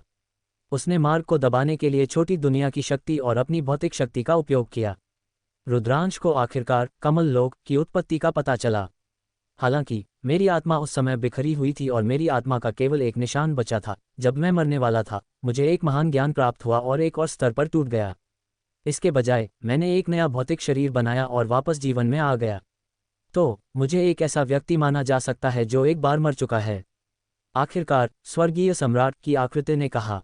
वन स्वर्गीय सम्राट का रहस्य और युद्ध की तैयारी। उसने अपना शरीर फिर से बनाया और पुनर्जीवित हो गया। रुद्रांश अत्यंत स्तब्ध था। कोई कल्पना कर सकता था कि उस समय हेमंत स्वर्गीय सम्राट का आकर्षण कितना अद्वितीय रहा होगा। उसने अकेले ही कई विदेशी अधिपतियों को अवरुद्ध किया और एक स्वर्गीय सम्राट को मार डाला। उसने अंतरिक्ष मार्ग को दबाने और आक्रमणकारियों को रोकने के लिए अपनी छोटी दुनिया की शक्ति का भी उपयोग किया। आखिरी शेष आत्मा पुनर्जीवित हुई और एक उच्च स्तर पर उठ गई। अगर इसे एक किताब में लिखा जाए तो यह एक किंवदंती होगी। हालांकि रुद्रांश को संदेह था। चूंकि स्वर्गीय सम्राट मरा नहीं था तो वह अब कहाँ था? उसने केवल अपने निशान का एक अंश क्यों छोड़ा और पिछली लड़ाई में क्यों नहीं दिखाई दिया? स्वर्गीय सम्राट की आकृति ने रुद्रांश की उलझन को नोटिस किया था और समझाया, मौलिक क्षेत्र में एक वास्तविक युद्ध के लिए अभी समय नहीं आया है। स्वर्गीय क्षेत्र में युद्ध पहले ही एक महत्वपूर्ण मोड़ पर पहुंच चुका है। स्वर्गीय क्षेत्र में 9 स्वर्ग डोमेन हैं, लेकिन अन्य 8 स्वर्ग डोमेन में मौलिक क्षेत्र का कोई मार्ग नहीं है। केवल अंतिम स्वर्ग डोमेन ताइकिंग स्वर्ग डोमेन में मौलिक क्षेत्र का एक मार्ग है। अब स्वर्गीय क्षेत्र के शेष मजबूत साधक ताइकिंग स्वर्ग क्षेत्र की रखवाली कर रहे हैं। बुराई देवता जनजाति हमेशा ताइकिंग स्वर्ग क्षेत्र पर कब्जा करना चाहती थी और फिर वहां के मार्ग का उपयोग करके मौलिक क्षेत्र पर आक्रमण करना चाहती थी। मैं अब स्वर्गीय क्षेत्र में लड़ रहा हूं।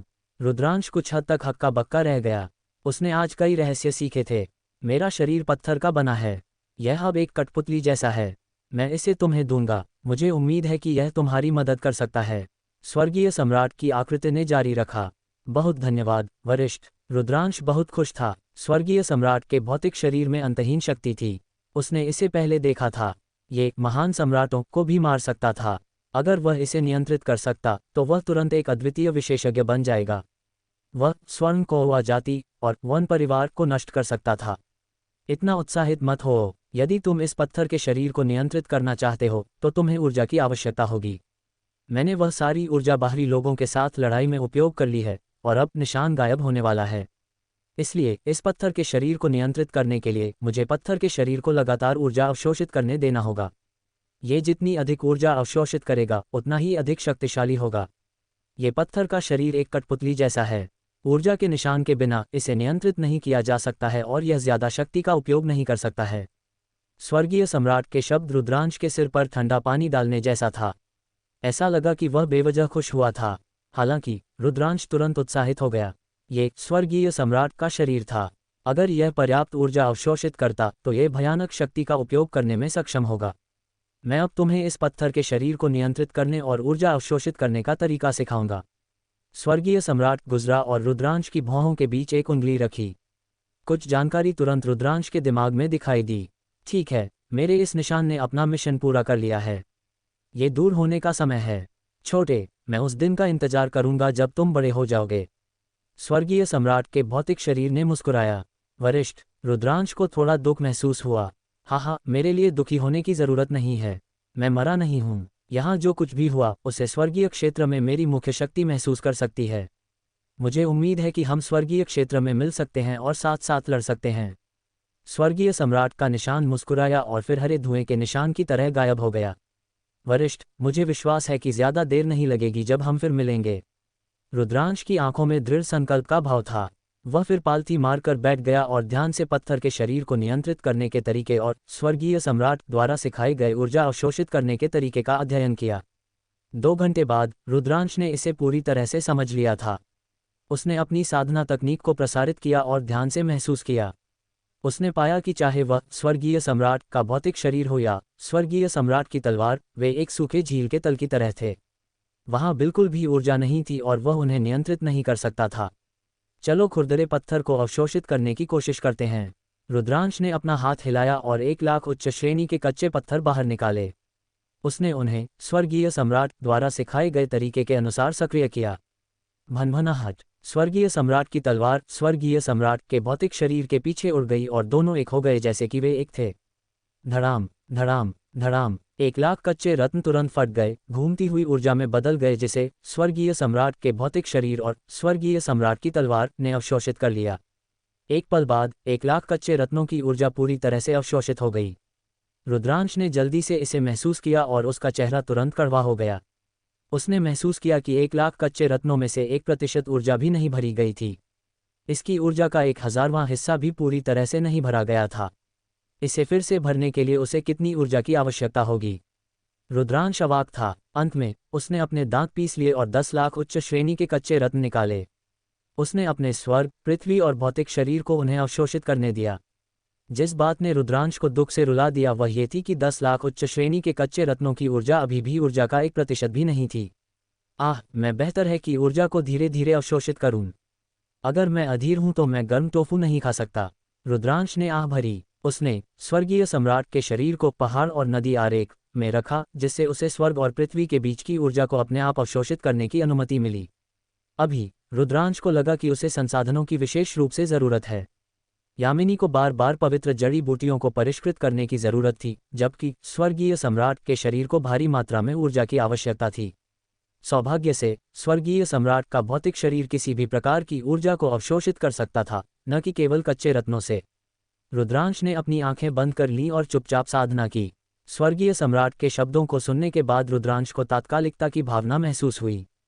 स्वर्गीय क्षेत्र पूरी तरह से पछाड़ दिया गया था और विदेशी जातियों को रोकने के लिए केवल अंतिम स्वर्ग डोमेन ताई किंग स्वर्ग की रक्षा कर सकता था।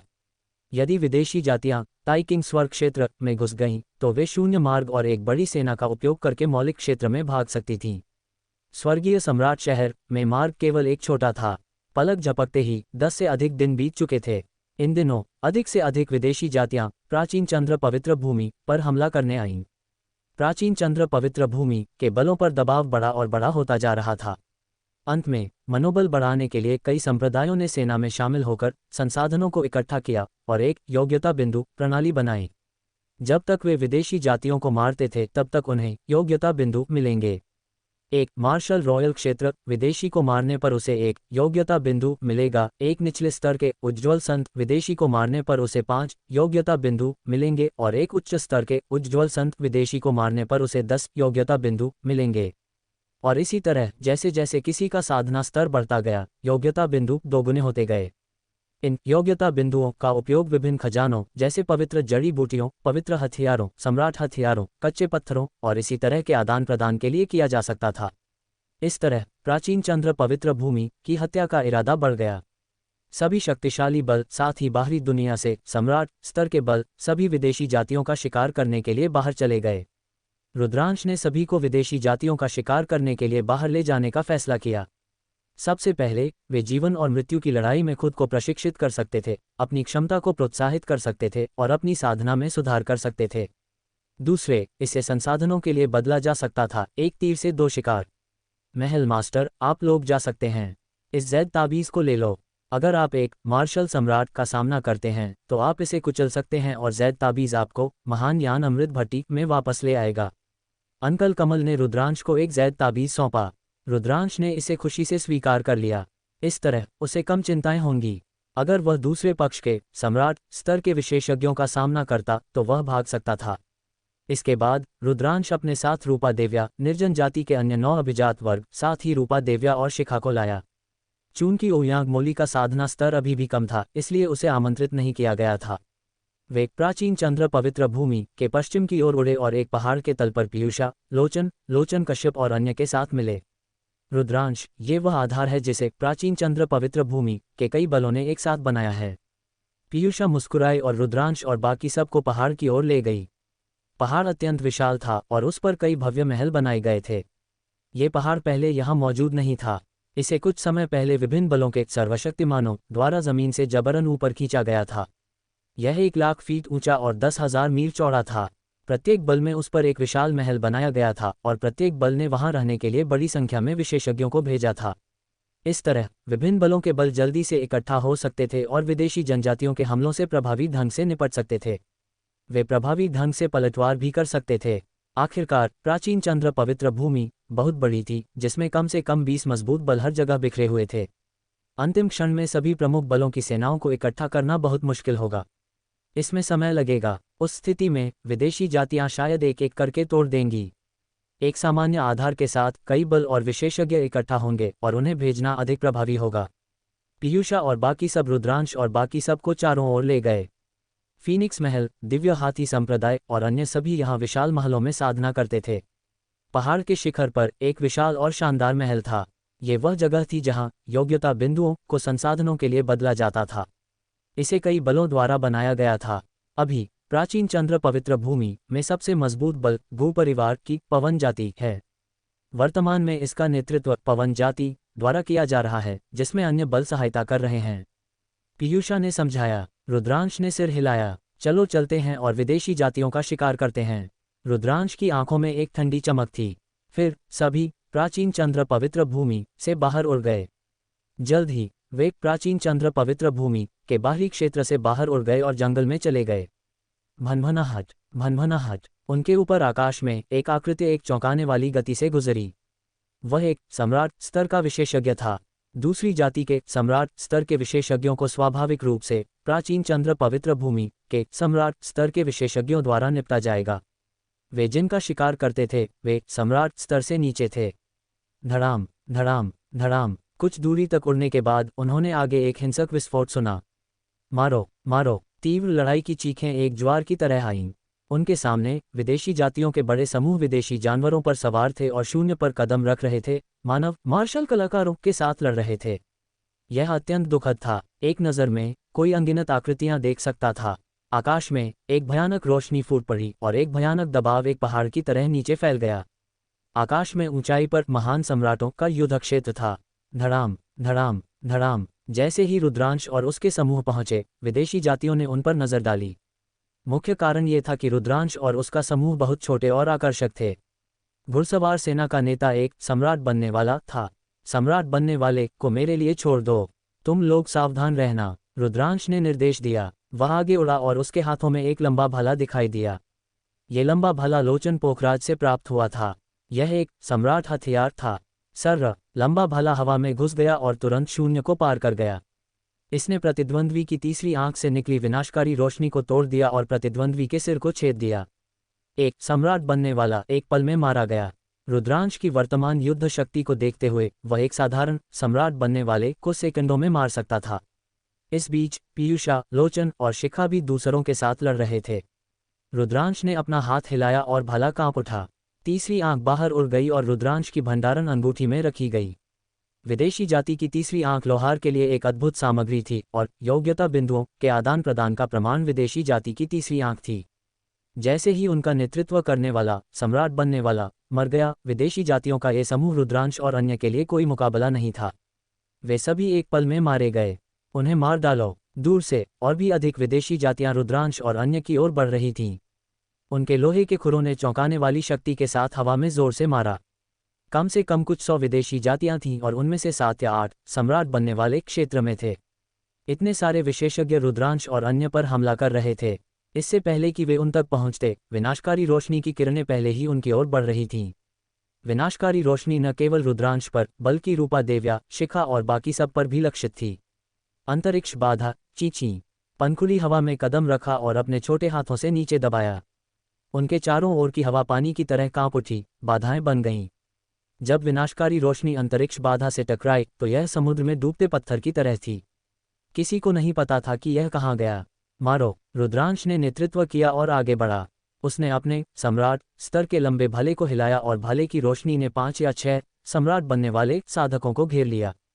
3 आंखों वाले देवता जाति द्वारा उपयोग किए जाने वाले हथियार निर्जन जाति के समान थे। वे सभी भारी हथियार थे, या तो एक युद्ध कुल्हाड़ी या एक बड़ा हथौड़ा।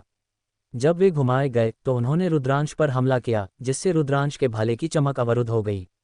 हालांकि अगले ही पल पारदर्शी बुलबुले अचानक उनके शरीर पर दिखाई दिए और उन्हें घेर लिया। फिर रुद्रांश ने अपना लंबा भाला चलाया और सम्राट बनने वाले को एक एक करके मार डाला। जब रुद्रांश और पनखुड़ी सेना में शामिल हुए तो एक साधारण सम्राट बनने वाला केवल मौत को बुला रहा होगा। पलक झपकते ही 4 सम्राट बनने वाले 2 लोगों द्वारा मारे गए थे। तुम मौत को बुला रहे हो। एक मजबूत सम्राट बनने वाला बुलबुले से मुक्त हो गया। उसकी तीसरी आंख से एक प्रकाश की किरण निकली और रुद्रांश की ओर बढ़ी। रुद्रांश का भाला हिल गया और प्रकाश की किरण की ओर बढ़ गया। धड़ाम, लंबा भाला कांप उठा और रुद्रांश को लगा कि उसका हाथ सुन्न हो गया है। मारो, सम्राट बनने वाला अपने हाथ में एक युद्ध कुल्हाड़ी के साथ रुद्रांश पर हमला किया।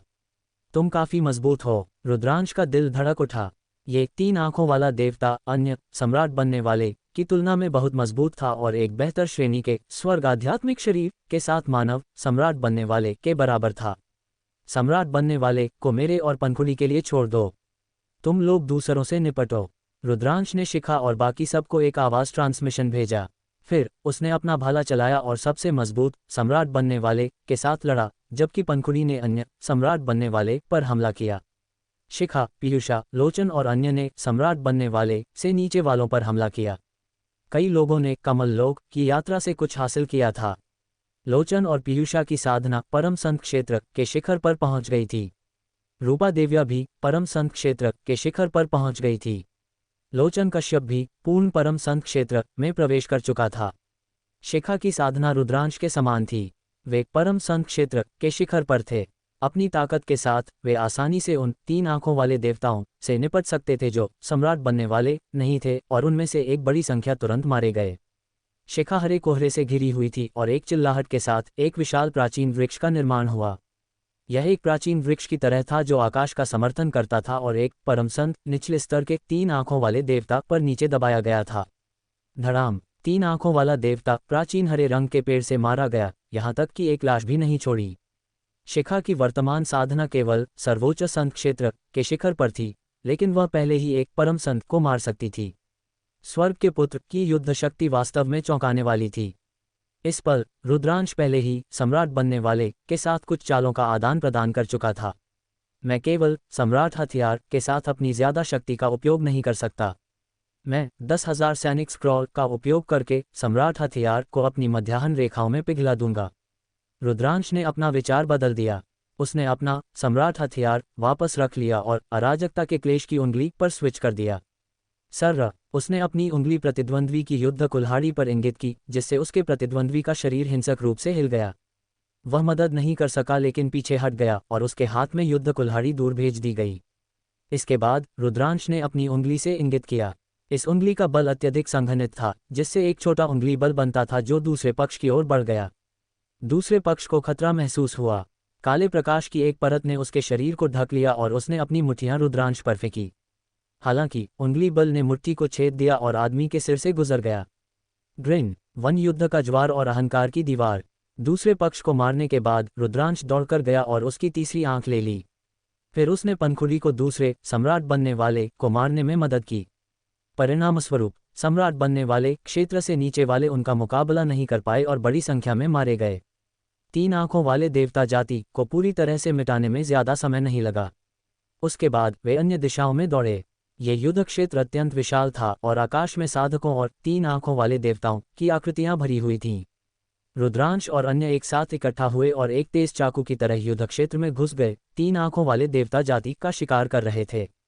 रुद्रांश और पनखुड़ी की युद्ध शक्ति के साथ जब वे सेना में शामिल हुए तो वे मार्शल सुप्रीम क्षेत्र से नीचे किसी के भी खिलाफ लगभग अजेय थे। उन्होंने एक के बाद एक 3 आंखों वाले देवता जाति के सदस्यों को लड़ा और मार डाला। कई घंटों तक लड़ने के बाद दूर आकाश से युद्ध के ढोलों की तीव्र धड़कनें सुनाई दी और 3 आंखों वाले देवता जाति पीछे हट गई। प्राचीन चंद्र पवित्र भूमि के विशेषज्ञ भी शहर में वापस चले गए। रुद्रांश और बाकी सब तुरंत अपने योग्यता बिंदुओं का आदान प्रदान करने के लिए आधार पर नहीं गए। उनके पास पर्याप्त लाभ नहीं था। वे उन सभी का आदान प्रदान करने से पहले और अधिक जमा होने तक इंतजार करना चाहते थे। जैसा कि अपेक्षित था, दूसरे दिन 3 आंखों वाले देवता जाति की सेना ने फिर से हमला किया और प्राचीन चंद्र पवित्र भूमि के विशेषज्ञ भी बाहर निकले। विशाल और खाली उग्र पर्वत में लड़ाई जारी रही। ये 2 अलग अलग जातियों के बीच एक युद्ध था। कोई दया नहीं दिखाएगा। जमीन पर लाशों के पहाड़ और खून के समुद्र थे। वहां इंसान, राक्षस और यहाँ तक कि 3 आंखों वाले देवता भी थे। थोड़ी देर बाद 3 आंखों वाले देवता जाति को लगा कि वे जीत नहीं सकते हैं और पीछे हट गए। हालांकि वे अगले दिन फिर आएंगे। 10 से अधिक दिनों तक लड़ने के बाद रुद्रांश और बाकी सबको बहुत लाभ हुआ। जब 3 आंखों वाले देवता फिर से पीछे हट गए तो रुद्रांश और बाकी सब आधार पर लौट आए और कुछ खजानों का आदान प्रदान करने के लिए उच्चतम बिंदु पर गए। रुद्रांश मुख्य रूप से पवित्र औषधि और कच्चे रत्नों का आदान प्रदान करना चाहता था। आप सभी 3 आंखों वाले देवता जाति की तीसरी आंखें बाहर निकालो। बूढ़े पुरुषों का एक समूह एक विशाल काउंटर पर खड़ा था। ये लोग सभी प्रमुख बलों के शक्ति केंद्र थे। वे संसाधन प्रमुख बलों द्वारा प्रदान किए गए थे। प्रत्येक बल स्वाभाविक रूप से निगरानी के लिए एक विशेषज्ञ भेजेगा।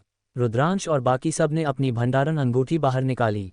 फिर 3 आंखों वाले देवता जाति की तीसरी आंख का एक विशाल ढेर दिखाई दिया। यह एक छोटे से पहाड़ की तरह ढेर हो गया था, जिसने कई लोगों को स्तब्ध कर दिया। 3 आंखों वाले देवता जाति की तीसरी आंख एक रत्न की तरह थी, जो चमक रही थी और चमकदार थी। यह अत्यंत सुंदर थी और इसमें एक रहस्यमय शक्ति थी। इसका उपयोग हथियार बनाने के लिए किया जा सकता था और यह एक बहुत अच्छी सामग्री थी। इतने सारे हैं, उनमें से कई परम संत क्षेत्र और यहाँ तक कि सम्राट बनने वाले क्षेत्र में भी हैं। भयानक रुद्रांश, अराजकता का पुत्र। इन लोगों की युद्ध शक्ति बहुत भयानक है। वास्तव में मैंने उन्हें लड़ते हुए देखा है। एक सम्राट बनने वाला लगभग सेकंडों में मारा गया था। एक मार्शल सम्राट को छोड़कर कोई भी ऐसा नहीं कर सकता। आसपास के कई लोग 3 आंखों वाले देवता की आंखों को तीव्र निगाहों से देखने लगे। उनमें से एक सफ़ेद बालों वाले बूढ़े व्यक्ति ने जल्दी से गिनती की। 3 आंखों वाले देवता जाति की ये आंखें कुल 10 लाख योग्यता बिंदुओं के लिए बदली जा सकती थीं।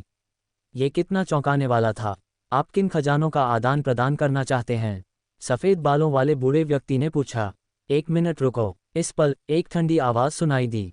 फिर कुछ आकृतियां हॉल से बाहर निकलीं। आगे एक युवा व्यक्ति था जिसका व्यवहार सुंदर था। फेंग वुचेन। रुद्रांश की आंखों में ठंडी हत्या का इरादा भरा हुआ था। फेंग वुचेन ने रुद्रांश और अन्य पर एक ठंडी नज़र डाली। उसकी आंखें 3 आंखों वाले देवता की आंखों के ढेर पर टिकी और उसके चेहरे पर लालच का संकेत दिखाई दिया। तुम लोग खजानों का आदान प्रदान करना चाहते हो?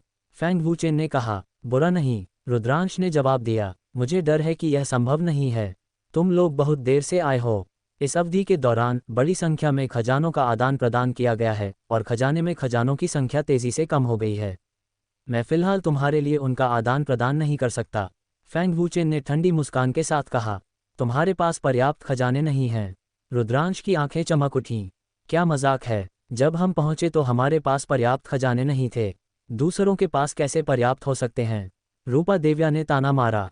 दूसरों के पास कम है, लेकिन तुम्हारे पास अधिक है, इसलिए ये स्वाभाविक रूप से पर्याप्त नहीं है। अगर तुम छूट देने को तैयार हो तो वह भी ठीक है।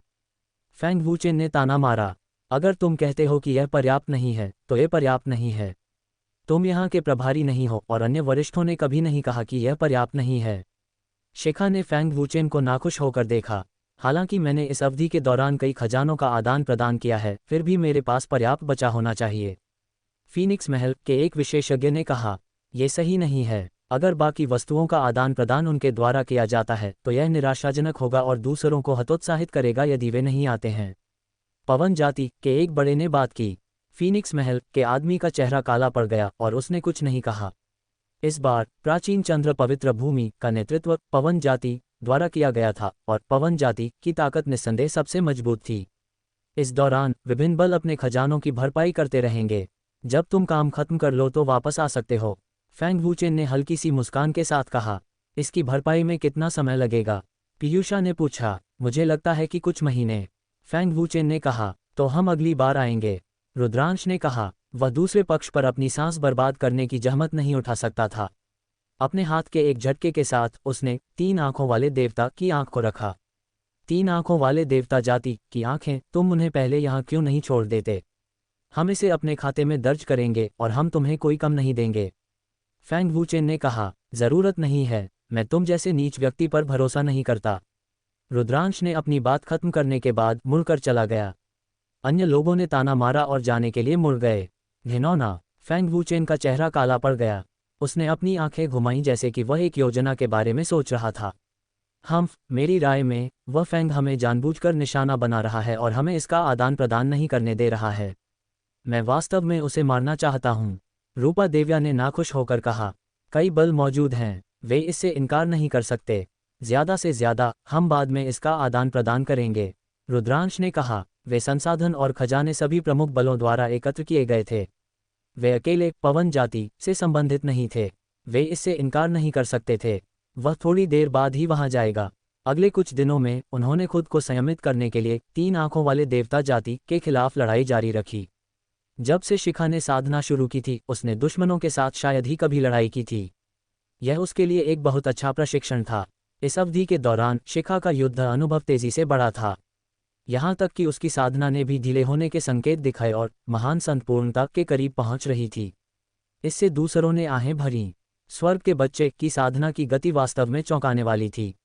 इस दिन वे फिर से निकल पड़े और युद्ध क्षेत्र पर कदम रखा। रुद्रांश, मैं तुम सभी से अलग होना चाहती हूँ और अकेले प्रशिक्षण लेना चाहती हूँ, उसने कहा। पीयूषा ने कहा, मेरा भी यही इरादा है।